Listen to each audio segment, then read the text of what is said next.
যে জায়গা থেকে আমরা শেষ করলাম এই মন্তাজ আমাদের, অর্থাৎ আজকে নরেন্দ্র মোদীর ভাষণের শেষ অংশটা, যেখানে উনি বলছেন বন্দে মাতরম, অনেক শব্দ, অনেক স্বর, হাজার হাজার স্বর মাতরম বলে চিৎকার করছেন। বন্দে মাতরম এমন এক ধ্বনি যাতে সত্যি সত্যি রক্ত গরম হয়ে যায়। আমরাও কোথাও বুঝি যে আমাদের কাছে দেশ কত বড়।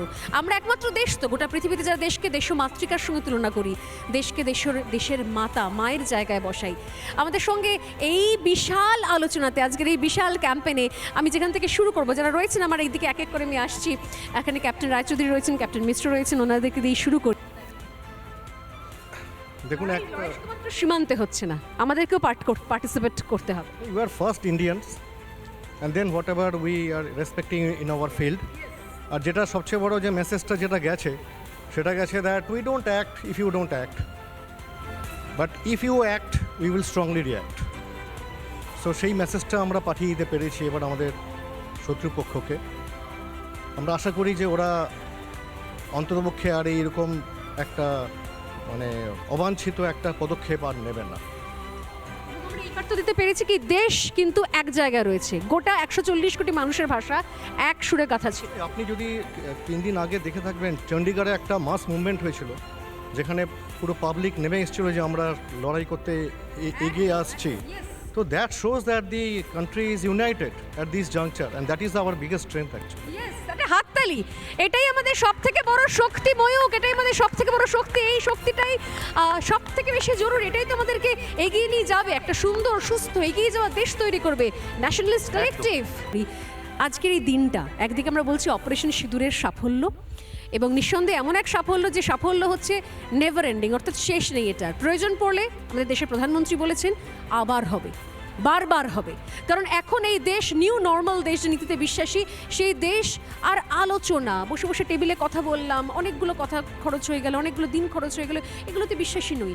আমরা আঘাত তো করি না, আমরা যুদ্ধ করি না, আমরা হামলাও করি না, কিন্তু আমরা প্রত্যাঘাত করতে জানি। আর সেই প্রত্যাঘাত সামাল দিতে গিয়ে গোটা বিশ্ব নড়বড় করে ওঠে, তা চীন হোক, আমেরিকা হোক বা Pakistan.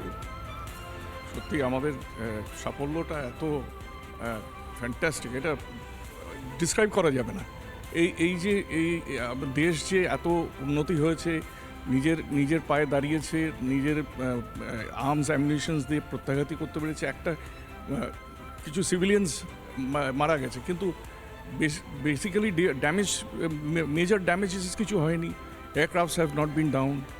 It is a fantastic victory.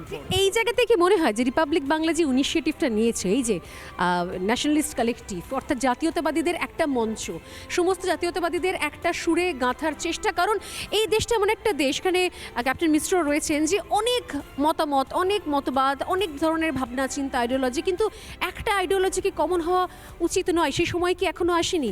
এত লড়াইয়ের পরে দেশ স্বাধীন হয়েছে, 47 সাল থেকে প্রত্যেক মুহূর্তে নিজেদের দেশের মধ্যে আমাদের যুদ্ধ করতে হয় এতগুলো ন্যারেটিভ নিয়ে। সেই জায়গা থেকে দাঁড়িয়ে এই ন্যাশনালিস্ট কালেকটিভ, এই জাতীয়তাবাদীদের একটা মঞ্চ, একটা অরাজনৈতিক প্ল্যাটফর্ম কতটা জরুরি বলে মনে হচ্ছে?